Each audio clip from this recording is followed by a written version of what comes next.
ജീവിതത്തിൽ ചിലരുണ്ടാകും. അവർ നന്മ മാത്രം ചിന്തിക്കും. പക്ഷേ വിധി അവരെ പരീക്ഷിക്കുന്നത് ഒരേ രീതിയിൽ. അവസാനം കുറ്റം ചുമത്തപ്പെടുന്നത് ഇവർക്കാണ്. ജ്യോതിഷം പറയുന്നു, ചില നക്ഷത്രങ്ങൾക്കുള്ളത് സഹനത്തിന്റെ കർമ്മമാണ്. അവർ ലോകത്തിന് വെളിച്ചം കൊടുക്കും.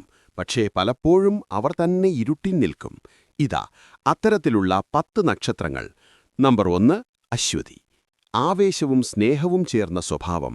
ആർക്കെങ്കിലും സഹായം വേണമെങ്കിൽ ആദ്യമെത്തും. പക്ഷേ കാര്യങ്ങൾ തെറ്റിയാൽ കുറ്റം ഇവർക്കാണ്. നമ്പർ 2, രോഹിണി. മനസ്സ് അത്യന്തം മൃദു. ബന്ധങ്ങൾക്കായി എല്ലാം സഹിക്കും. അവരുടെ മൗനം പലപ്പോഴും തെറ്റായി വായിക്കപ്പെടും. നമ്പർ 3, മകം. ഗൗരവവും ആത്മാഭിമാനവും. കുടുംബത്തിനു വേണ്ടി എല്ലാം ചെയ്യും. പക്ഷേ അവരുടെ കടുപ്പം അഹങ്കാരമായി തെറ്റിദ്ധരിക്കപ്പെടും. നമ്പർ 4, പൂരം. സ്നേഹത്തിനു വേണ്ടി ജീവിക്കുന്നവർ. വിശ്വാസം അമിതം. അതിനാൽ വഞ്ചനയും പഴിയും ഒരുമിച്ചു വരാം. നമ്പർ 5, ചിത്തിര. നീതിബോധം ശക്തം. സത്യം തുറന്നു പറയും. അതിനാൽ പ്രശ്നമുണ്ടായാൽ വിരൽ ചൂണ്ടപ്പെടുന്നത് ഇവരിലേക്കാണ്.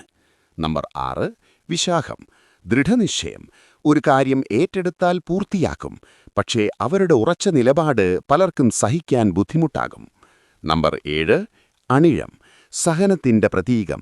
സ്വന്തം വേദന മറച്ച് മറ്റുള്ളവരെ ആശ്വസിപ്പിക്കും. പക്ഷേ ഉള്ളിലെ ദുഃഖം ആരും കാണില്ല.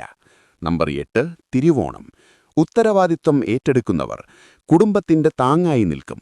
പക്ഷേ പ്രശ്നമുണ്ടായാൽ ആദ്യ സംശയം ഇവരിലേക്കാകും. നമ്പർ 9, അവിട്ടം. നിഷ്കളങ്ക മനസ്സ്. ആർക്കും ദോഷം ചിന്തിക്കില്ല. പക്ഷേ അവരുടെ നന്മ തന്നെ പലപ്പോഴും ഉപയോഗപ്പെടുത്തപ്പെടും. നമ്പർ 10, രേവതി.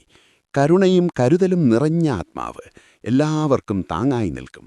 പക്ഷേ ഒടുവിൽ പഴി ഏറ്റുവാങ്ങേണ്ടി വരും. ജ്യോതിഷത്തിന്റെ ആഴം. ഇത് ശാപമല്ല, ഇത് ആത്മാവിന്റെ വളർച്ച. ചില നക്ഷത്രങ്ങൾ ജനിക്കുന്നത് സഹനവും സത്യവും പഠിപ്പിക്കാൻ. അവരുടെ പരീക്ഷണം പഴി, അവരുടെ പ്രതിഫലം കാലം തെളിയിക്കുന്ന വിജയം. ശക്തമായ സമാപനം. ഇന്ന് നിങ്ങളെ തെറ്റിദ്ധരിച്ചാലും നാളെ സത്യം സംസാരിക്കും.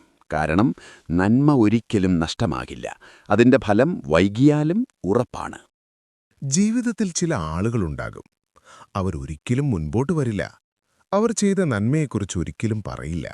പക്ഷേ പ്രശ്നം വന്നാൽ ആദ്യം വിളിക്കപ്പെടുന്നത് അവരുടെ പേരാണ്. അവരെപ്പോഴും സഹായിക്കും.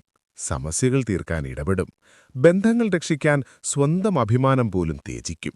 പക്ഷേ ഒരു തെറ്റ് സംഭവിച്ചാൽ ഇത് നിന്റെ കാരണമാണെന്ന വാക്ക് ആദ്യം കേൾക്കുന്നത് ഇവരാണ്. എന്തുകൊണ്ടാണ് ഇങ്ങനെ സംഭവിക്കുന്നത്? അവർ അധികം സംസാരിക്കില്ല. അവർക്ക് ഇല്ലെന്ന് പറയാൻ അറിയില്ല. അവർ ബന്ധങ്ങളെ വേദനിപ്പിക്കാതിരിക്കാൻ ശ്രമിക്കും. ലോകം പലപ്പോഴും ശബ്ദം കേൾക്കും, മൗനം കാണില്ല. അവരുടെ സഹനത്തെ ദൗർബല്യമായി കാണും. അവരുടെ സത്യസന്ധതയെ കടുപ്പമായി വായിക്കും. അവരുടെ കരുണയെ ഉപയോഗപ്പെടുത്തും. ഉള്ളിലെ സത്യം. പഴി ഏറ്റുവാങ്ങുന്നവർ പലപ്പോഴും ഏറ്റവും ശുദ്ധമായ മനസ്സുള്ളവരാണ്. അവർ തെറ്റില്ലാത്തവരായിരിക്കണമെന്നില്ല. പക്ഷേ അവർ ദോഷം ചിന്തിച്ചവരല്ല. ജീവിതം ചിലരെ പരീക്ഷിക്കുന്നത് അവരുടെ ഹൃദയത്തിന്റെ ശക്തി അറിയാൻ തന്നെയാണ്. ശക്തമായ സമാപനം. ഇന്ന് നിങ്ങളെ തെറ്റിദ്ധരിച്ചാലും നാളെ സത്യം ശബ്ദമുണ്ടാക്കും.